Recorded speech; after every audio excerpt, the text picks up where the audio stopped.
Polish customs and traditions at Christmas. Being of Polish descent, I was asked to talk about some Polish traditions at Christmas. Where do I start?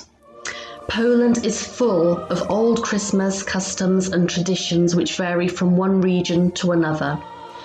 The most important of all that unites the whole of Poland is Wigilia, which is the Christmas Vigil supper.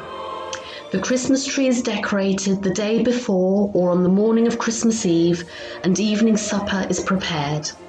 The table is covered with a white tablecloth under which hay is placed to remind us of the manger where Jesus was laid.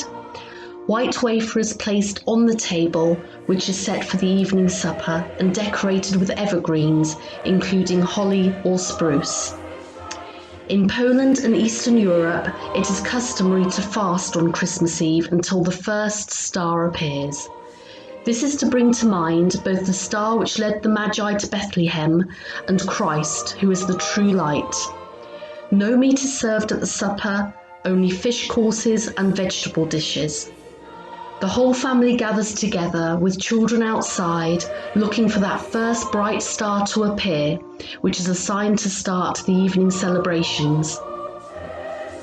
On Christmas Eve, we share the white wafer called opłatek, related to the host, the communion symbol for Christ. By doing this, we invite God to sit with us at the Christmas table, a sign of unity, forgiveness, and reconciliation. At the end of the table, a couple of places are left empty in memory of deceased members of our families who we believe are spiritually with us on Christmas Eve, and in the event of cold and hungry homeless strangers knocking on the door. Small pieces of opłatek or wafer are placed on the empty plates of each member of the gathered family. After the Christmas Vigil supper, the whole family goes to midnight mass, where Christmas carols, kolędy, are sung for the first time, as no carols are sung or parties held during Advent. Midnight mass is called pasterka, from the word pasterz, meaning shepherd, as the shepherds were the very first people to receive a midnight message from the angels that Christ is born in Bethlehem, hence midnight mass. Advent is a time for spiritual renewal, prayer, and other religious practices in preparation for the wonder of Christmas. On Christmas Day, after Mass, there are prayers at the crib, allowing parents and grandparents to explain the true significance of the day. And that brings us to Epiphany, where Christ is revealed to all people. Wise men came from the east, guided by the star to worship Christ, bringing gifts of incense for God, gold for a king, and myrrh for the burial and anointing of the Redeemer. Polish tradition has that the parish priest visits the houses of his parishioners, blessing them whilst praying together.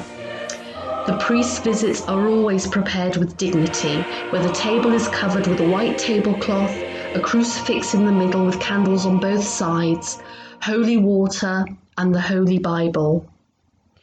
After the blessings and prayers, the priest or head of the family writes on the door of the house with blessed white chalk the names of the three kings, M plus C plus B, Melchior, Caspar, and Balthazar, to commemorate the visit of the Magi and of the parish priest. In Poland, the Christmas season lasts until Candlemas, the 2nd of February. In some countries, Christmas starts much too soon, diminishing the meaning of Advent, and also ends much too soon. The Christmas tree and decorations remain until the 2nd of February.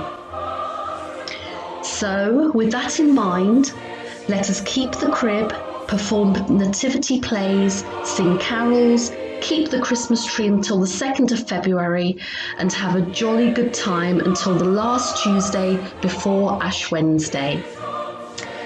Merry Christmas and a Happy New Year, or, as we say in Poland, Wesołych Świąt, Szczęśliwego Nowego Roku.